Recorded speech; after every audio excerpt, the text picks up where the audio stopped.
बात अटकती हो पुरुषार्थी जीवन में।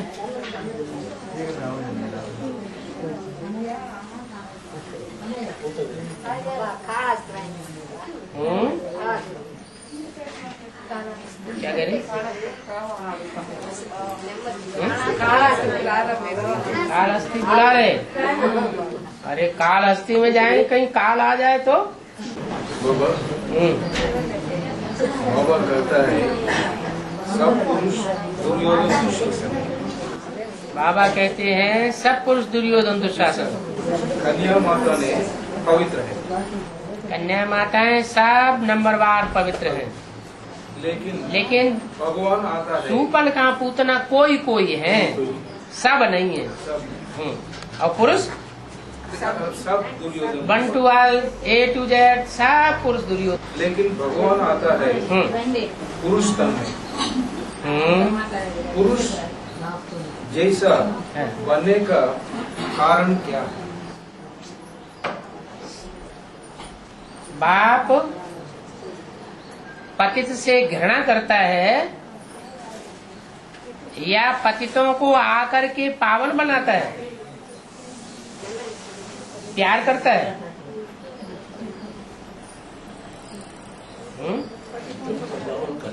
पतितों को पावन बनाता है, आता है उनके नजदीक आता है तो उनसे घृणा करता है या प्यार करता है? प्यार करता है। पतितों से घृणा नहीं करता। और सन्यासी क्या करते हैं? पतितों से घृणा करते हैं। तो बाप में अंतर है।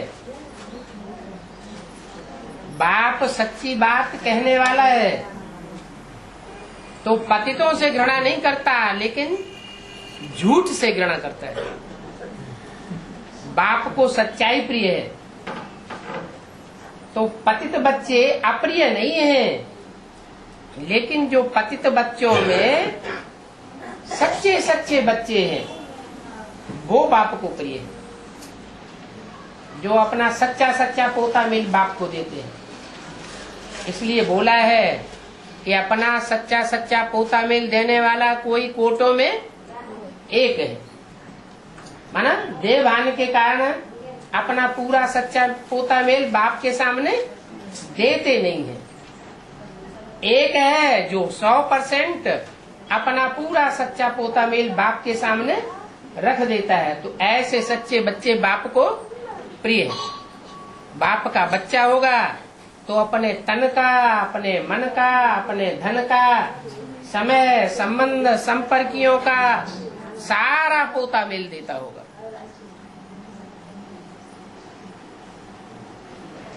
तो क्या बात क्लियर हुई? कन्याएं माताएं दुर्योधन दुशासन सूपन खां सबको नहीं कहा, और पुरुष सबको दुर्योधन दुशासन कहा। फिर भी पुरुष तन में परमात्मा क्यों आता है? इसलिए आता है, हैं? क्या कारण बताया? पुरुष तन दुर्योधन दुशासन है, फिर भी उस दुर्योधन दुशासन में परमात्मा क्यों आता है? कौन अरे पवित्र कन्याओं के, पवित्र ऋषि मुनि के तन में क्यों नहीं आता है? ठीक है, पवित्र कन्याओं के तन में, पवित्र ऋषि मुनि के तन में आना चाहिए, उनके तन में नहीं आता। पतित तन में आता है। क्या खासियत देखी? वो खासियत फिर भूल गई। सच्चा सच्चा पोता है? प्रवृत्ति मार्ग वाला है। नहीं, प्रवृत्ति मार्ग वाले तो बहुत हैं हिंदुस्तान में, तो सब ढेरों प्रवृत्ति मार्ग वाले। वो तो मिल सच्चाई, सच्चाई। बाप सत्ययुग स्थापन करने वाला है। बाप को सच्चा पातशाह कहा जाता है, सच्चा बाप है, ट्रुथ गॉड फादर कहा जाता है। तो सत्य बाप को क्या प्रिय है? सच्चाई प्रिय है। जो सच्चे बच्चे होते हैं वो बाप को अति प्रिय है, सबसे ज्यादा सच्चाई प्रिय है। इसलिए भले कितना भी पतित हो, लेकिन क्या हो, है बाप के प्रति सच्चा हो। दुनिया के सामने, दुनिया की नजरों में भले झूठा हो, लेकिन बाप के सामने सच्चा हो, तो बाप को बहुत प्रिय।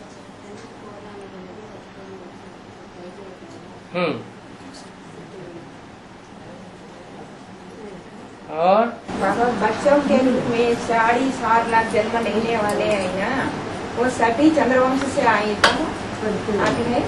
बिल्कुल चंद्रवंश से आएंगे, पूरा 4.5 लाख। बिल्कुल ज्ञान चंद्रमा की और संतान होंगे। ज्ञान चंद्रमा के सच्चे बच्चे होंगे, उनमें इस्लामियों वाला बच्चा कोई नहीं होगा। इस्लामियों की औलाद कोई नहीं होगा, सब मम्मा बाबा को प्यार करने वाले होंगे।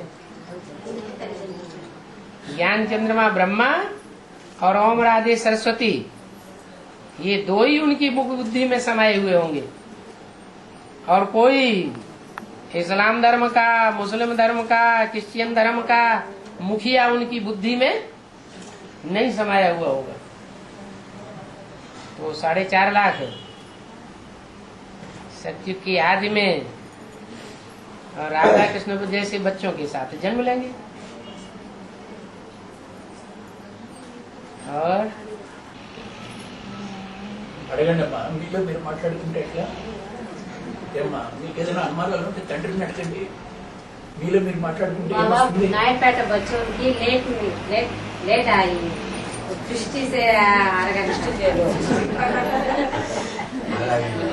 बाबा कहते हैं, बैठो, बाबा कहते हैं कि मुझे सर्वसेबुल बच्चे बहुत प्रिय हैं। बाबा कौन से बच्चों को याद करते हैं? सर्वसेबुल बच्चों को याद करते हैं। जो सर्विस नहीं करते उनको याद नहीं करते हैं। तो कैसे याद करते होंगे? आंखों से याद करते होंगे, हैं? इन 2 नेत्रों से याद करते होंगे। कैसे याद करते हैं? अरे तीसरे नेत्र से याद करते हैं ना। तो तीसरे नेत्र की दृष्टि लेनी है, वो ऊंची है या ये विनाशी आंखों की दृष्टि लेनी है? ये विनाशी आंखों की जो दृष्टि है वो तो अल्पकाल की है, और जो सर्वसेबुल बच्चे हैं उनको तो बाप सदाकाल याद करते रहते हैं। तो सदाकाल की तीसरे नेत्र की दृष्टि जिन बच्चों को मिलेगी वो ज्यादा फायदे में रहेंगे।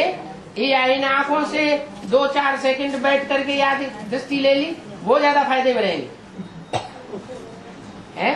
ये दृष्टि तो उनको दी जाती है, इसलिए दी जाती है कि सुबह से शाम तक अपने धंधे धोरी में लगे रहते हैं, सारा दिन याद ही नहीं करते, तो इनकी आंखों को, इनकी दृष्टि को पकड़ करके बैठ करके इनको याद दिलाओ।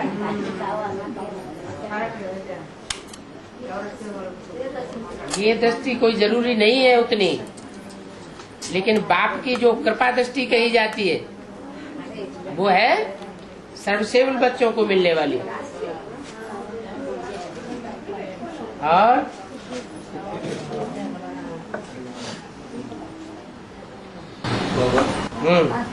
अष्टदेव के बारे में प्रश्न है। अष्टदेव है 4 पैर भाई बहन है। भाई बहन नहीं है अष्टदेव, 4 पैर नहीं, ये बात बुद्धि में गलत बैठ गई। अष्टदेव जो है वो रुद्रमाला के मणके हैं या विजयमाला के मणके हैं? रुद्रमाला आपस में भाई भाइयों की माला है या भाई बहनों की माला है? हैं? भाई भाइयों की माला है। तो वहाँ भाई बहन की बात नहीं है। हाँ, स्त्री चोला और पुरुष चोले के हिसाब से कहा जा सकता है, हैं? तो जोड़े होने की बात नहीं है। क्या? जोड़े होने की बात नहीं है। और वो अष्टदेव हैं। अष्टदेव वो हैं जो नंबरवार, जिनमें फिनिशिंग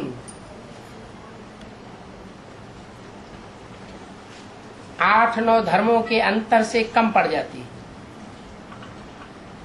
क्योंकि आखिरी जन्म में वो बाप से बिछुड़ जाते हैं और कोई न कोई धर्म में प्रभाव में आ जाते हैं, इसलिए वो फिनिशिंग में कमी पड़ जाती है और उनके नंबर बन जाते हैं। तो 4 जोड़े हैं, तो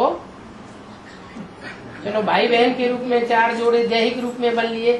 उसके बाद उसमें ये 6 है, बाकी 6 है, उसमें इस्लाम, बौद्ध, क्रिश्चियन 6 बाकी 6 है। 6 माना अष्टदेव में 2 पहले बाप और आने वाले माता। 2 पहले, हाँ 2 पहले माना एक बाप असल सूर्यवंशी और दूसरा जो आखिर में जाकर के अंतिम जन्म में जाके चंद्रवंश से प्रभावित हो जाता है। माना थोड़ा सा स्लाइट अंतर, 84 जन्मों में से एक जन्म का अंतर चंद्रवंश का प्रभाव पड़ जाता। तो यूं कहें कि वो जो अंतर पड़ता है वो अंतर फिनिशिंग के हिसाब से उसको चंद्रवंशी में ले जाता है। ऐसे तो 83 जन्म के पक्के हैं। क्या है पक्के? 83 जन्म के अष्टदेव कौन से धर्म के पक्के हैं? सूर्यवंशी हैं, लेकिन आखिरी जन्म में हार खा जाते हैं। हाँ, ये 2 तो हो गए उसमें, सूर्यवंशी चंद्रवंशी, बाकी 6 है। हाँ बाकी रह गए 6। तो 6 जो है वो इस्लामी, बौद्धी, क्रिश्चियन है, सन्यासी, हाँ सन्यासी, सिख है, मुस्लिम मुस्लिम, और सिख। सिख। हाँ, सिख धर्म में प्रभावित हो जाते हैं आखिरी जन्म में। हाँ, उसमें कौन कौन भाई बहन थे वो पहले उसमें, इसलिए ये बाकी 6 में कोई भाई है कोई बहन। जो लेफ्ट साइड के हैं वो सब पावरफुल हैं, इसलिए भाई हैं, और जो राइट साइड के हैं वो सब बहनें हैं। भारतीय धर्म, बौद्धी धर्म, संन्यास धर्म, सिख धर्म, ये सब ऐसे धर्म हैं जो बाईं ओर के धर्मों के प्रभाव में आ जाते हैं।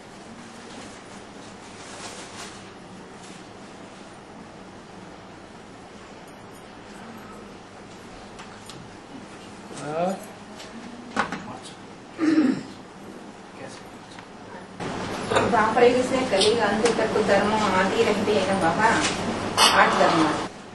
वो धर्म पिता निवृत्ति मार्ग वाले है ना। दूसरे धर्म के धर्म पिताएं सूर्यवंशी चंद्रवंशियों को छोड़कर दूसरे धर्म के जो धर्म पिता हैं वो सब निवृत्ति मार्ग वाले, माने प्रवृत्ति में पक्के नहीं रहते। आज एक प्रवृत्ति है तो कल दूसरी प्रवृत्ति है। वो आधार मूर्ति भी कोई भी हो, जो उस धर्म में कन्वर्ट हो उनके अंदर संग का रंग आ जाएगा। पलट दीजिए। बोल दिया। हाँ।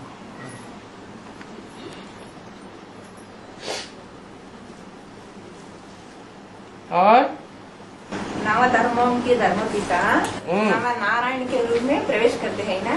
9 धर्मों के 9 धर्म पिताएं नव नारायण का धर्म पिताएं नहीं है, वो धर्म की माताएं हैं। क्या? आधार मूर्ति माता है। हाँ, तो नास्तिक धर्म पिताएं जो हैं जिनमें प्रवेश करते हैं, पिता जो है वो माता के दिल और दिमाग पे छा जाता है, दिल और दिमाग में प्रवेश कर जाता है। तो इसलिए वो आधार है। जैसे बीज है पिता और बीज धरणी में प्रवेश कर जाता है, तो वो जो बीज धरणी में प्रवेश कर जाता है, उस बीज को धारण करने वाली धरणी माता कही जाती है।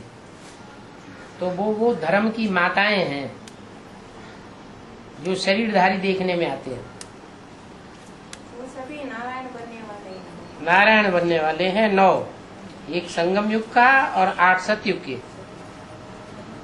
आस्तिक धर्म वाले है ना, वो भी प्रवेश करके धर्म स्थापना करते ही ना। जो नास्तिक धर्म का है वो भी प्रवेश करता है, लेकिन वो मानता नहीं है किसी को। मानता नहीं बाबा। आधार मूर्ति कहाँ से आती? वो भी यहीं से आता है। संगम युग से। हाँ जी, क्योंकि संगम युग में नास्तिक भी हैं बहुतेरे। नास्तिक हैं और सतयुग में भी वो नास्तिक धर्म की आत्माएं प्रजा वर्ग में आती है। ऐसे नहीं कि प्रजा नहीं बनती है, आखिरी जन्म में प्रजा वर्ग में आएंगी, लेकिन वो किसी को मानेंगी नहीं। और वही आत्माएं कलयुग के अंत में जब आती है तो उनमें वो लेनिन स्टालिन को प्रवेश करते हैं। राजाई नहीं पाते, क्योंकि राजाई का वर्षा बाप से मिलता है। न वो निराकार बाप को मानते, न वो साकार बाप को मानते। निराकार शिव को नहीं मानते, इसलिए स्वर्ग का वर्षा नहीं मिलता, स्वस्थिति का वर्षा नहीं मिलता। और वो साकार जो एडम आदम है, आदिदेव है, उसको भी नहीं मानते। इसलिए उनको जो विकारी सृष्टि है द्वापर कलयुग की, उसमें भी राजाई का वर्षा नहीं मिलता। तो प्रजा में ही रह जाते, प्रजातंत्र राज्य को ही ऊंचा समझते हैं।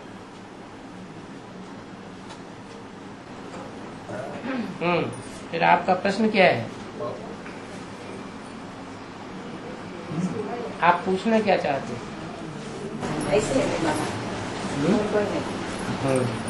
नास्तिक धर्म आधार। बाप आता है बड़े से बड़े नास्तिक में बनता, नास्तिक में बनता है बड़े से बड़े आस्तिक।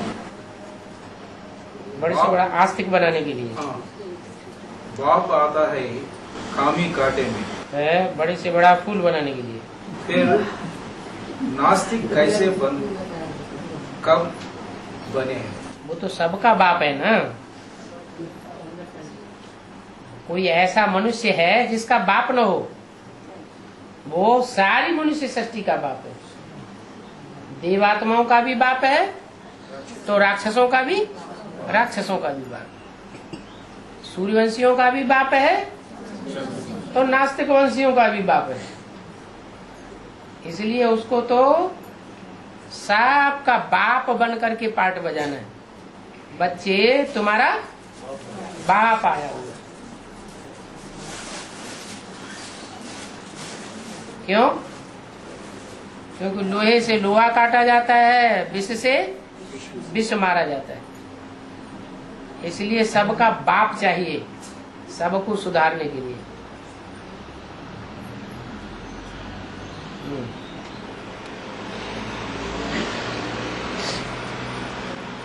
भक्ति मार्ग में कन्या परमेश्वरी, कन्याकुमारी, कन्या परमेश्वरी, कन्याकुमारी दोनों को पूज योगी बनती है ना। वो दोनों वैष्णवी देव का गायन है बाबा। हाँ जी, एक को लक्ष्मी कहते हैं, एक को महालक्ष्मी कहते हैं। एक को ब्राह्मण कहते हैं, एक को महाब्राह्मण कहते हैं। क्या? ऐसे ही लक्ष्मी और महालक्ष्मी, नारायण और महानारायण।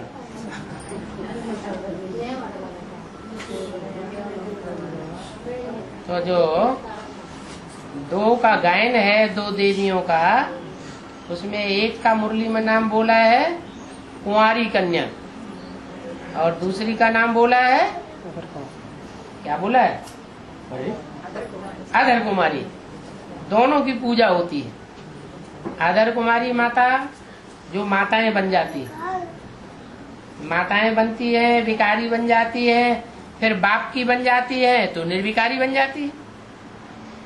जिनके लिए बाबा कहते हैं कि माताओं को भी मैं कन्या बना देता हूँ, क्योंकि माताएं जब ज्ञान ले लेती हैं, ज्ञान बुद्धि में बैठ जाता है, प्रैक्टिकल जीवन में उतर आती है, तो कन्या बन जाती है।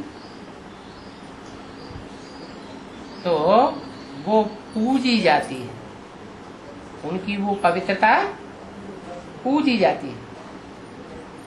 पतित बनने के बाद पावन बनना मुश्किल होता है या पावन को पावन बनना मुश्किल होता है? ज्यादा पुरुषार्थी कौन हुआ? पतित से पावन बनने वाले। जो पतित बन चुके हैं उनको पावन बनना बहुत मुश्किल होता है, और जो कुंवारी कन्याएं हैं ही पवित्र,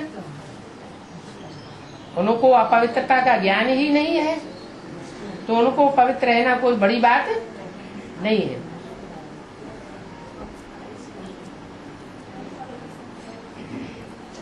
जो है ही देवता, उस देवता को देवता बनने में कोई विशेष पुरुषार्थ नहीं करना पड़ता है। लेकिन जो देवता से नीचे उतर करके राक्षस बन गया, उसको राक्षस से देवता बनने में पुरुषार्थ करना पड़ता है। इसलिए विष्णु देवता कहा जाता है।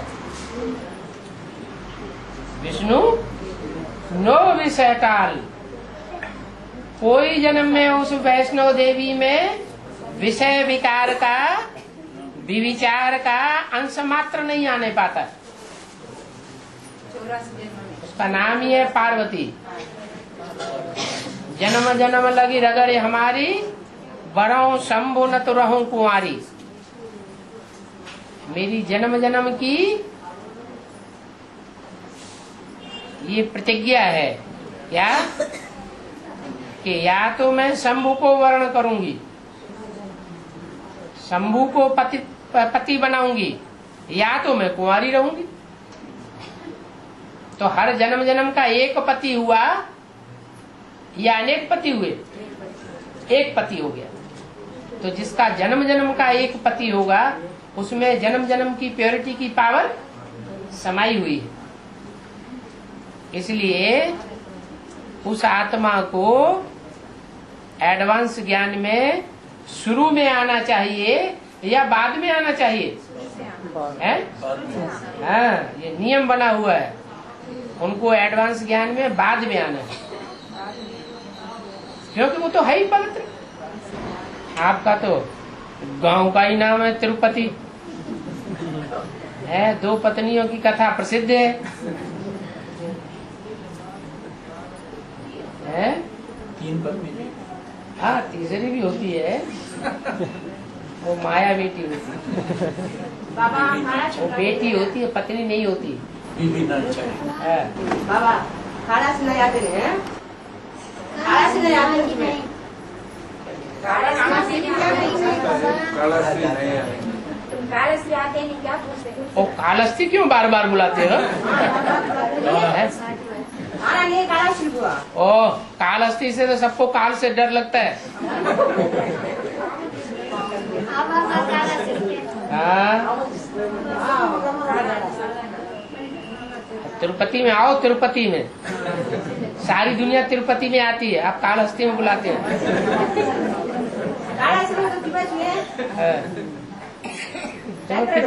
तिरुपति में कितनी भीड़ लगती है।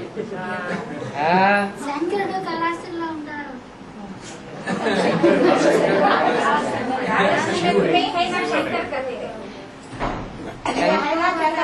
शंकर को कालहस्ती में बुलाओगे तो महाकाल का रूप धारण कर लेगा, फिर सारा खेल खलास हो जाएगा।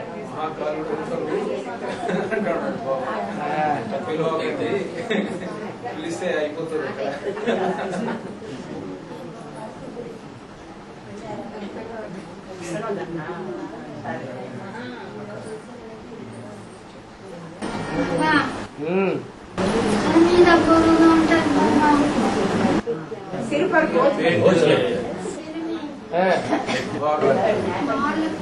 भार लगता है। कोई आत्मा सर के ऊपर बैठी होगी, हैं? हाँ। सर झटका के भगा दो। हाँ। ये परेशान है बाबा माता जी। स्वस्थिति की शान में नहीं रहती, इसलिए परेशान होती है। स्वस्थिति में नहीं रहेगी तो दूसरी आत्मा प्रवेश कर जाएगी। दूसरी आत्मा कब प्रवेश करती है? जो अपनी आत्मा के चिंतन में नहीं रहता, ज्यादा देहवान में रहता है, तो उसके ऊपर दूसरी आत्मा सवार हो जाती है।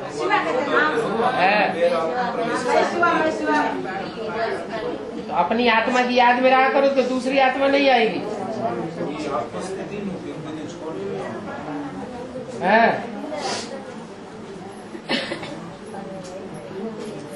शीशे में देखा है तो काली बिंदी दिखाई पड़ती है? सफेद बिंदी को याद किया करो। अच्छा है? राम लक्ष्मण सीता तीनों 14 साल अरण्यवास किया ना, उसका यादगार किया जंगल में। यादगार क्या करते हैं? यादगार क्या? अयोध्या में कब आए? 14 साल पूरे होने के रावण को संहार करने के बाद। रावण को वध करने के बाद 14 साल के बाद अयोध्या में आ गए। अयोध्या माना युद्ध नहीं, जहाँ युद्ध नहीं होता। और अभी तो क्या हो रहा है? अभी तो युद्ध हो रहा है। जब युद्ध होना बंद हो जाए, नई दुनिया की सौगात मिल जाए, तो समझ लो 14 साल हमारे पूरे हुए। స్వప్నంలో కనపడుతూ ఉంటారు బాబా మీరు ఎప్పుడు स्वप्न में बाबा स्वप्न में बाबा आता है और स्वप्न में बाबा आता है और जागते पे भूत आता है। స్వప్నంలో బాబా వస్తాడు, हैं? స్వప్నంలో బాబా వస్తాడు, మరి నిద్రపోయేటప్పుడు భూతం వస్తుంది అంటాడు బాబా। निद्रा नहीं, सपने में निद्रा में बाबा आता है और जागृत अवस्था में देवान रहता है, इसलिए भूत आता है। नहीं बाबा क्या? स्वप्न में आता है ना, वो तो सो जाती है आत्मा। పెడతారు తింటాము उस समय तो आत्मा सो जाती है ना, तो इसलिए उस समय बाबा याद आता है। और जब जगते हैं तो देवान आ जाता है, तो देवान के ऊपर आत्मा सवार हो जाती है।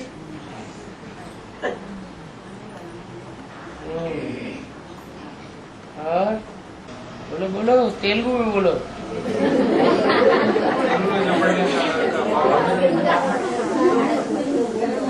तेलुगु नु चप्पू।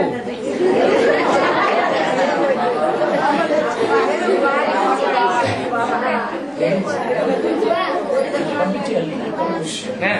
ఇంకా పెట్టాలి బాబా నిಮಗೆ हाँ। अरे घर जाने दो, रुको मत। ఇచ్చేసి వెళ్ళిపోయి जान दो, जान। వెళ్ళిపోయి ఇచ్చేసి వెళ్ళిపో బాబా हाँ हाथ देना खत्म ना बाबा। हाँ हाँ। बाबा पढ़ेंगे सुनो क्या करना, मुरली क्या पढ़ते, टीवी देखते, टेप रिकॉर्ड देखना तो सुनना। क्या कह रहे? पढ़े पढ़े नहीं ना, पढ़े नहीं ना, हाँ उन्हें क्या पढ़ते हैं बाबा के, मुरली क्या पढ़ ले सकते हैं, रेडियो तो भी टीवी तो भी देखना बाबा को। समझा? బాబా మాతాజీ ఇప్పుడు చదువు రాని వాళ్ళకి చదువు బాగా చదువు లేదు కదా, టీవీ చూడాల్సిందే, టేప్ రికార్డ్ చూడాల్సిందే కదా, వాళ్ళకి అట్లా ఏం చెప్పుకోవాలని అడుగుతున్నది బాబా। हाँ, अभी तो पढ़ने की और लिखने की दरकार ही नहीं, और किसी से सुनने की भी दरकार नहीं।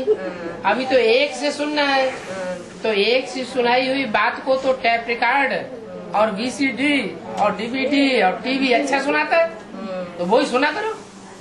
वो सुना हाँ वही सुना करो। हाँ ठीक। अरे दूसरे आदमी बाबा पूछो को बोले तो मैं पूछे और दूसरे आदमी प्रश्न पूछो बाबा। हाँ तो बाबा को क्या पूछो, तुम तो मुरली पढ़ी है, मुरली में तो बताया है कि सन्मुख सुना सो फर्स्ट क्लास और कागज में पढ़ा थर्ड क्लास, और जो टैप रिकॉर्ड में सुना वो सेकंड क्लास।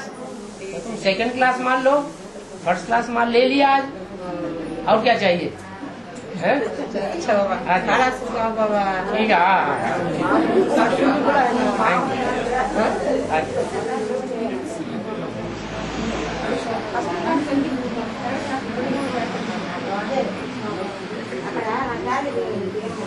బాబా వైష్ణవి అంటే ముగ్గురు అమ్మలు కదా, మహాలక్ష్మి, మహా సరస్వతి, మహాకాళి. ఆ తీన్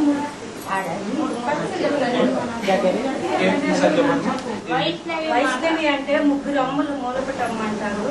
మహాలక్ష్మి, మహాకాళి, మహా సరస్వతి వాళ్ళు సాకారంలో.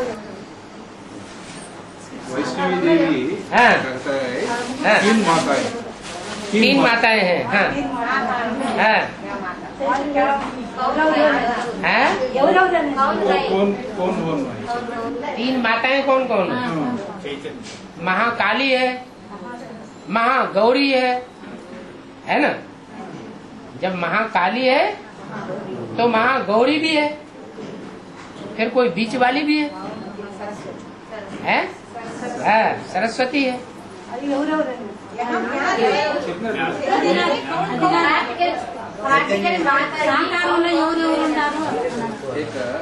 అదే చెప్తుంటారు చూడ బాబా, మహాగౌరి, మహాకాళి, మధ్యలో సరస్వతి అని చెప్తుంటారు. మరి సరస్వతి ఎవరు మనకు తెలుసు కదా, మహాగౌరి ఎవరు రాబోయే, మరి ఈమె మహాకాళి ఎవరు? జగదంబ. బాబా అన్ని విడదీసి చెప్పడు. जगदम्बा ही महाकाली बनती है, और महागौरी अलग,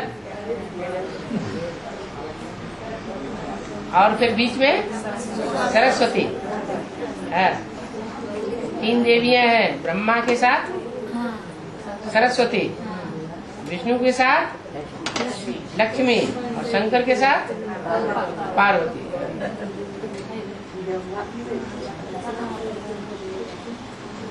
और बाबा ये माता ने बता रही है, गायत्री माता को 5 सिर दिखाई, गायत्री को 5 सिर 5 से दिखाते हैं। हाँ। नहीं 5 बोल रहे हैं। ये बोल रहे हैं, लेकिन नाम क्या है? गायत्री। गायत्री 3 का गायन है। गाय माना गायन, त्रि माने 3 देवियों का गायन है, वही गायत्री। हाँ जी। घर में चित्र में है 5 है बता। अरे चित्र तो ढेर के ढेर मनुष्यों ने बनाई दिए।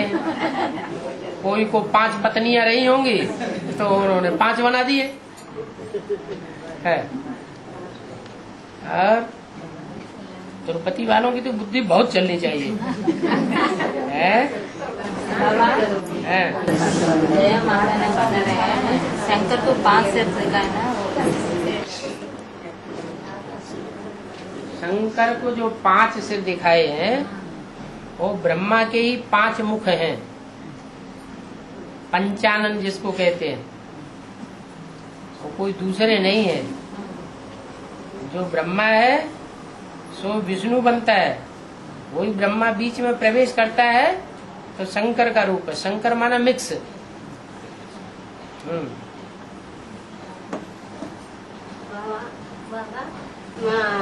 రాముల వారి మీద జంగిల్ మే లవకుశన యుద్ధం చేస్తారు కదా ఇద్దరు లవకుశులు, అంటే రాముల వారి పైన. అప్పుడు ఈ అంటే గాలి అంటే గుర్రము జంగిల్ మే అడవికి తీసుకొని వెళ్ళినప్పుడు యుద్ధం చేస్తారు కదా, ఆ లవకుశు ఎవరు యుద్ధం చేసేది? में बोलता है बाबा, वो राम से युद्ध किया। हाँ युद्ध किया। हाँ, लवकुश, लवकुश ने युद्ध किया। हाँ वो जी। लवकुश कौन है? कौन है? तो जो इस्लामी है, जो इस्लामी बच्चा है, राम के 3 भाई है ना, उनमें से जो 2 भाई हैं उनमें क्या है? इस्लामी का बीज, और एक है क्रिश्चियन का बीज। एक प्यार का पार्ट बजाता है, भले देह का प्यार करता है, क्या देह का प्यार करता है लेकिन प्यार का पार्ट बजाता है, इसलिए वो है लव। लव माना प्यार का पार्ट बजाने वाला। ज्ञान बुद्धि में नहीं बैठता ज्यादा, लेकिन प्यार का पार्ट बहुत बजाता है। और दूसरा है कुश। कुश माने कांटे जैसी एक घास होती है, उसका नाम होता है कुश। कुश माना कांटा, क्या वो कांटा जो है वो एटम बम बनाता है।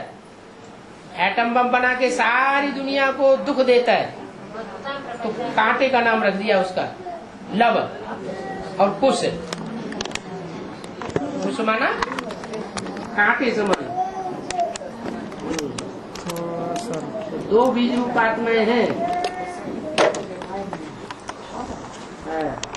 और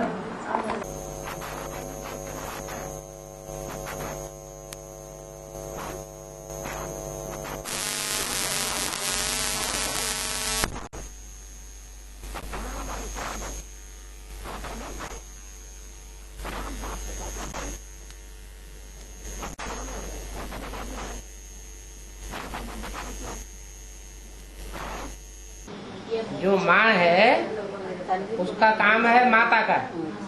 माता जो है वो बच्चों की परवरिश करेगी कि बाप की परवरिश करेगी?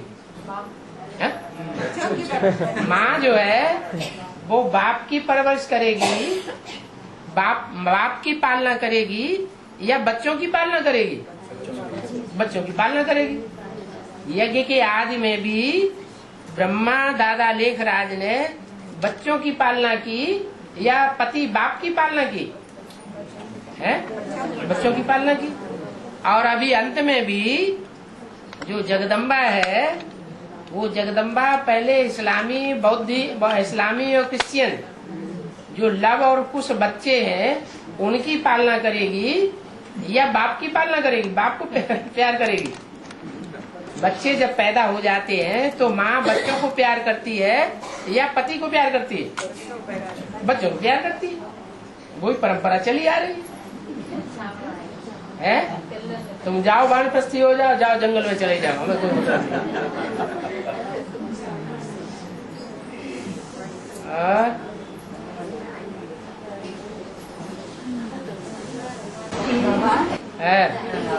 रामायण में लक्ष्मी कौशल्या सुमित्रा कहते हैं तीन में मिलकर राम जी को क्यों अपने वनवास में भिजाया, अरण्यवास में 14 साल किस लिए भिजा रहे हैं?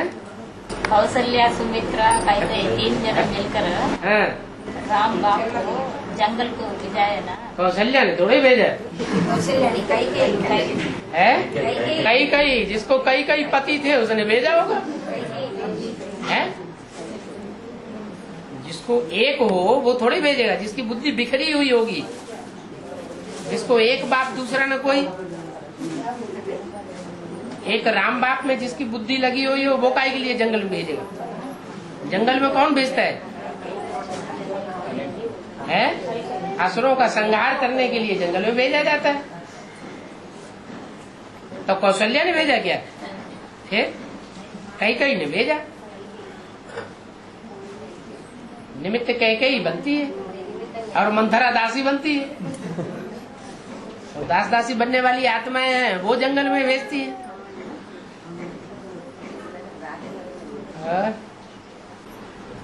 हो गया? हाँ बोलो। మహాభారతంలో ద్రౌపది రాత్రిలో శవాల తినబోతుందని భీముడు చూపిస్తాడు కృష్ణుడు కాపలా కాసి.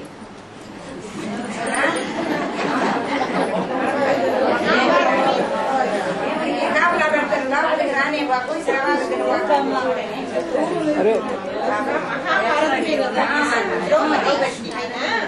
द्रौपदी जंगल में श्मशान में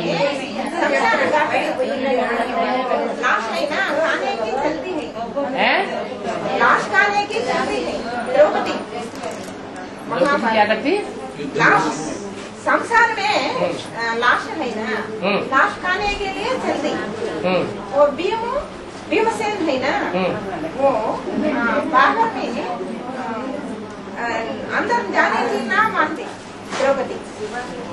अरे वो कथाएं तो सब एक ही हैं, चाहे हरिश्चंद्र राजा की कथा समझ लो और चाहे भीमसेन की और द्रौपदी की कथा समझ लो, है तो सारी एक ही कथाएं हैं। हरिश्चंद्र की जो कथा है उसमें तारामती शमशान घाट में जाने के लिए वो रोकता है कि तेरे को हम बच्चे को दफन नहीं करने देंगे, ऐसे ही भीमसेन उसको रोक देता है। सारी कथाएं अलग अलग तरीके से अपनी अपनी बुद्धि से लिख दी है। और तुम टीवी में देखते हो उनको। बाबा कहते हैं ये मनुष्यों ने सब किस कथा कहानियां लिखी हैं, इन कथा कहानियों में बुद्धि जाएगी तो बुद्धि सारी बह जाएगी इधर उधर। है बुद्धि जानी चाहिए किसमें? जो बाबा ने शास्त्रों का सार बताया है। क्या बाहर की दुनिया के शास्त्रों का सार बताया मुरली में और मुरली का सार बताया एडवांस ज्ञान में, तो बुद्धि कहाँ रहनी चाहिए? है एडवांस ज्ञान में रहनी चाहिए। मुरली के महावाक्यों में बुद्धि रहनी चाहिए। इधर उधर चारों तरफ टीवी के चक्कर में फंसा होगा, सारी बुद्धि बह जाएगी। और बस हो गया। चलो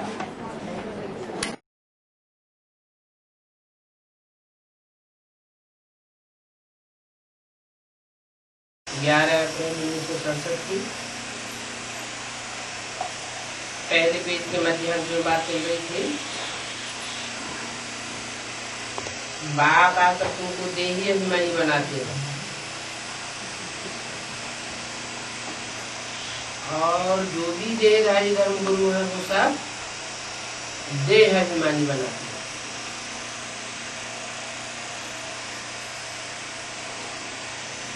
वो तो और ही उल्टा ज्ञान बताए देते हैं।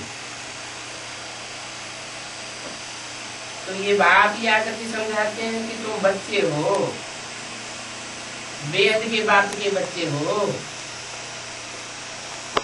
वेद का बाप तुम बिंदु बिंदु आत्माओं का बाप है और तुम वेद के बच्चे बिंदु आत्मा। हद के बच्चे अपन को देह समझते हैं, देह अभिमानी होते हैं।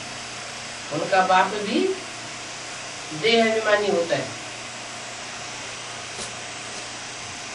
तो ये बातें बाप बैठ समझाते हैं कि रूह क्या है और देह क्या है।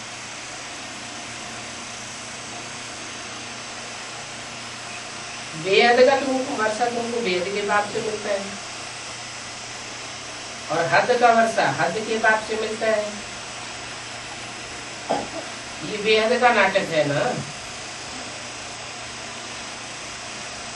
ये 5000 वर्ष का नाटक अभी पूरा होता है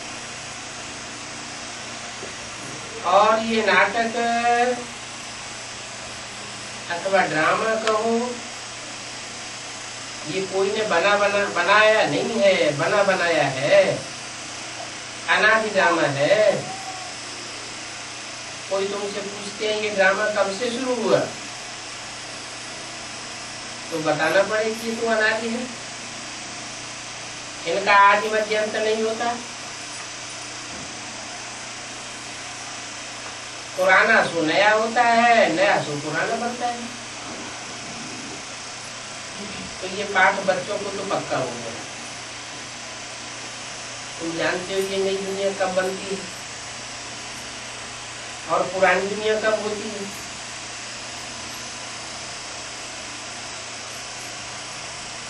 कलयुग है पुरानी दुनिया और सतयुग है नई दुनिया। और ये बातें भी कोई बुद्धि में पूरी से बैठती नहीं है। बातें सारी बुद्धि में रहनी चाहिए ना। तो जानते हो कि अभी नाटक पूरा होता है, फिर रिपीट होगा। जो शुरू में पार्ट बजाया था वही फिर रिपीट होगा। बरोबर हमारा 84 अंगों का पार्ट पूरा हुआ। अब बाबा हमको ले जाने के लिए आया हुआ है। बाप गाइड भी है तुम सब पंडे हो। वो पंडे लोग होते हैं, यात्रियों को तीर्थ यात्राओं पर ले जाते हैं ना, वो तो जिस्मानी पंडे होते हैं, जिस्म को खींच करके ले जाते हैं। क्या? देह को खींच के ले जाते हैं, देहधारियों को ले जाते हैं। तुम कोई को ये नहीं कहते हो कि चलो तुमको तीर्थ यात्रा करा ले। क्या करते हो? तुम उनकी आत्मा खींचते हो, ऐसा वेद का ज्ञान सुनाते हो जो उनकी आत्मा खींचने के लिए मजबूर हो जाती है। तो तुम रूह की यात्रा कराने वाले हो, रूह यात्रा करके बाप के पास पहुंचने लगती है। तुम कोई जिस्म को नहीं खींचते हो। वो पंडे क्या करते हैं? अपनी जिस्माने खर्चे की पूर्ति के लिए जिस्मधारियों को खींच करके ले जाते हैं। तुम कोई सी ये नहीं कहते हो कि चलो तुमको तीर्थ यात्रा करा ला। उनकी आत्मा में स्वतः ही खींच हो जाती है इस बात की कि हम बाप से मिले। तो वो जिस्मानी पंडे हैं, तुम रूहानी पंडे हो, इसलिए तुम्हारा नाम पांडव गाया हुआ है।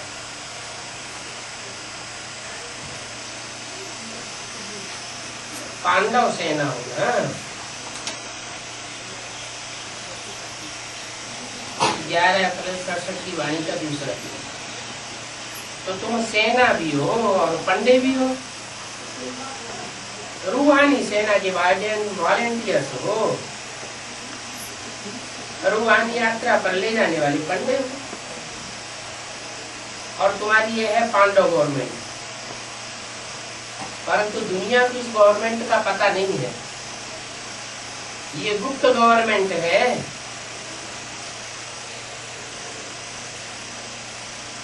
पांडव गवर्नमेंट, कौरव गवर्नमेंट और यादव गवर्नमेंट, ये सब यहाँ की बातें हैं। बाहर की दुनिया में भी हैं।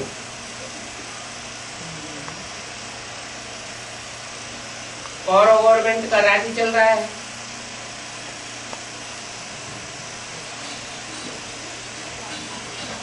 आर्य समाजी होते हैं, वो प्रजा परस्त होते हैं, प्रजा के प्रति उनका मोह बहुत होता है।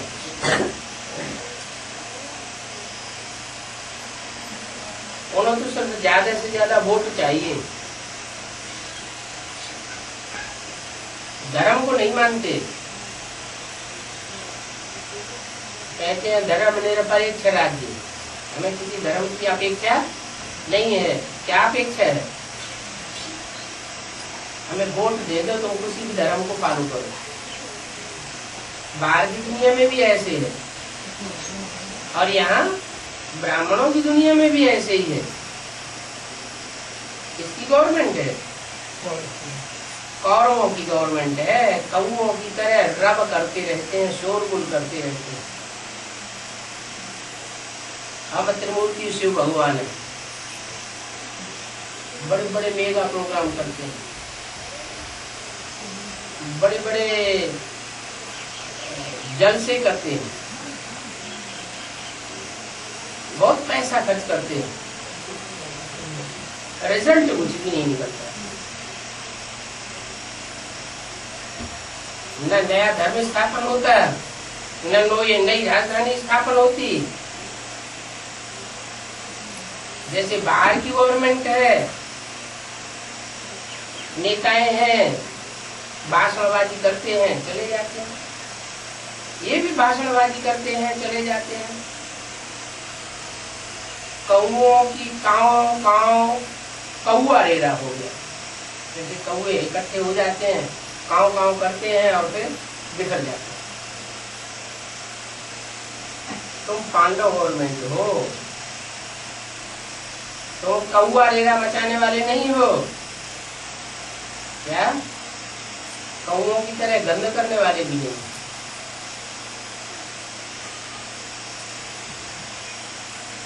वो कहाँ ले जाते हैं? वो जिस्मानी तीर्थ यात्रा कराने ले जाते हैं। चलो दिखाएं तुमको सुखधाम शांति धाम। तुम रूहानी यात्रा कराते हो। शास्त्रों में आया हुआ भी है, Pandav government, Kaurav government, Yadav government क्या करते भाई? ये इस समय की बातें हैं, इस समय की संगम। ये 3 गवर्नमेंट तब होती है जब महाभारत लड़ाई शुरू होनी होती है। अभी ये लड़ाई सिर पर खड़ी है। क्या ये इस समय की बात है? और अनेकों धर्म है और दुनिया भी तमो प्रधान है।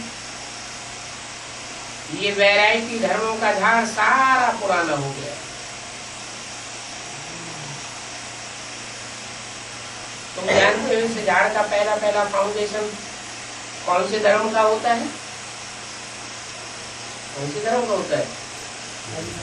आज सनातन देवी देवता धर्म का फाउंडेशन होता है। तब कोई दूसरे धर्म नहीं होते हैं। अभी तमो प्रधानता है तो अनेक धर्मों का फाउंडेशन लगा हुआ है।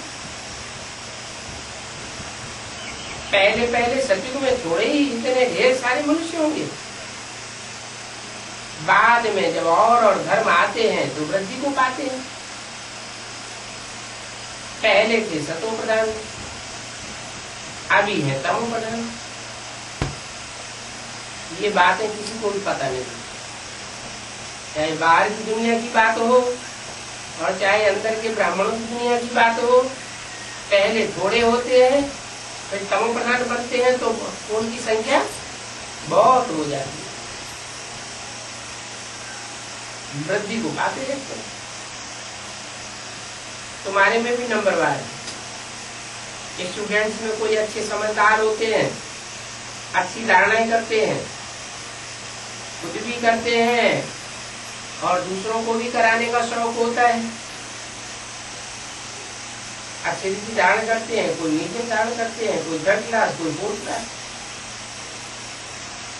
प्रदर्शनी में तो रिफाइंड रीति समझाने वाले चाहिए, जो ज्ञान की बातों को रिफाइन करके समझाए। पुराने तरीके से पुरानी बातें ही सुनाते रहते हैं, उसको रिफाइंड ज्ञान थोड़े कहेंगे।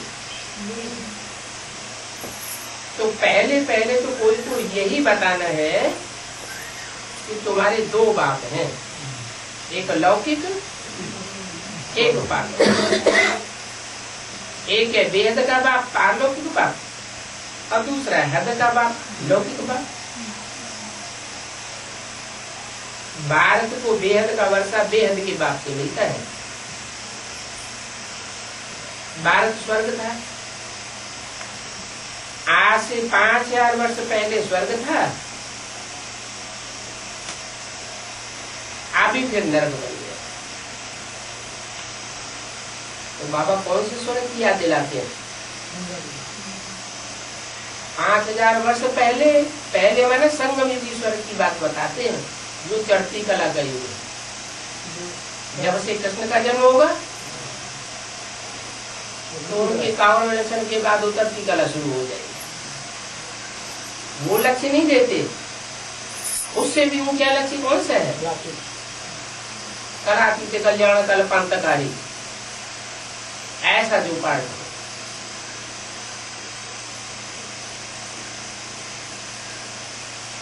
तो हेवनली गॉड फादर कहा जाता है उनको जो स्वर्ग के रचयिता है। 12 स्वर्ग था जो अभी नरक बना है, इसको आसुरी राज्य कहा जाता है। भक्ति भी पहले अब विचारी होती है। भी क्यों लगा दिया? है? ज्ञान भी पहले पहले अव्यभिचारी होता है और बाद में ज्ञान भी विचारी। अनेकों की बातें सुनते हैं, अनेकों की बातें धारण कर लेते हैं तो ज्ञान भी विचारी हो जाता है। पहले पहले एक से सुनते हैं, जब नए नए ज्ञान में आते हैं, चाहे एडवांस में चाहे बेसिक में, पहले पहले एक की बातें धारण करते हैं और बाद में अनेक मतें सुनते सुनते विचारी बन जाते हैं। ज्ञान भी विचारी और आप विचारी होता है। तो अभी फिर बाबा कहते हैं कि एक से ही सुनो, अनेकों से सुना तो विचारी ज्ञान हो जाएगा। ये अविचारी ज्ञान है और कोई से जो सुनेंगे वो सब झूठ और ईविल बातें ही बताएंगे। बाप अभी तुमको सच्चा सुना करके सत्य खंड का मालिक बनाते हैं, पुरुषोत्तम बनाते हैं। ईविल बातें सुनते सुनते तुम कनिष्ठ बन गए। कनिष्ठ माना नीच। कितने ढेर मनुष्य हैं वो सब झूठ ही झूठ सुनते रहते। पहला झूठ कौन सा सुनाते हैं? परमात्मा सर्वव्यापी है। तुम उनको कितना भी समझाओ कि परमात्मा सर्वव्यापी नहीं है, वो तो एक व्यापी है। और खास संगम युग में तो जरूर एक व्यापी है। कोई बुद्धि में नहीं बैठेगा। वो फिर भी कहेंगे क्या मेरे में है, तेरे में है, मैं भी ब्रह्मा करूं, ब्रह्मास्मि शिवो अहम। आत्मा ही तीनों पार्ट बजाती है। ब्रह्मा का भी पार्ट बजाती, विष्णु का भी पार्ट बजाती, शंकर का भी पार्ट बजाती। हम सब ब्रह्मा विष्णु शंकर नंबरवार। तो सप्तमूर्ति शिव हो गए।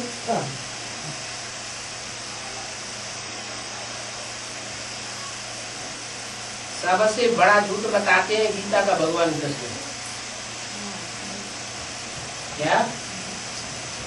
गीता का भगवान कृष्ण है। और ये कब से झूठ बताते चले आ रहे हैं?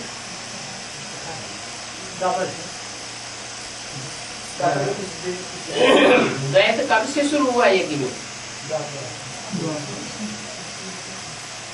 स्थापना के साथ साथ यज्ञ कुंड से विनाश वाला प्रवृत्ति हुई। यज्ञ के आज से ही द्वैत भी घुस गया। प्रजापिता अलग हो गया और ब्रह्मा अलग हो गया। सूर्यवंशी आत्माएं अलग हो गई और चंद्रमा की रहबरी में चंद्रवंशी, इस्लाम वंशी, बौद्धिक वंशी, क्रिश्चियन वंशी सारे ही इकट्ठे हो गए। यहाँ तक कि जो गीता माता थी वो भी किसके कंट्रोल में चली गई? ब्रह्मा के कंट्रोल में चली गई। तो गीता माता के दिल पर भी ब्रह्मा की छाप पड़ गई। कृष्ण की छाप पड़ गई। दिल के ऊपर छाप पड़ती है ना, तो गीता माता के दिल पर भी कृष्ण बच्चे की छाप पड़ गई। बाप भूल गया, भले बाप चला जाए कोई परवाह नहीं। किसका साथ दिया है? ब्रह्मा का साथ। ब्रह्मा का साथ दिया तो दूसरे धर्म की आत्माओं ने भी किसका साथ दिया? जब जगत की अम्मा ही ब्रह्मा का साथ देती है तो सारी ही मनुष्य आत्माएं दूसरे दूसरे धर्म की किसका साथ देती है? ब्रह्मा का साथ देती है, जगदम्बा का साथ देती है। तो उस समय से जब गीता के ऊपर कृष्ण की छाप लग जाती है, कृष्ण गीता का भगवान हो जाता है, तो डुप्लीकेट स्वर्ग स्थापन होता है। स्वर्ग का छोटा सा सैंपल तैयार हुआ कराची में। वो क्षणभंगुर होता है या लंबे समय का होता है? क्षणभंगुर। हिंदुस्तान पाकिस्तान की लड़ाई हुई, उस समय डुप्लीकेट स्वर्ग है, कराची में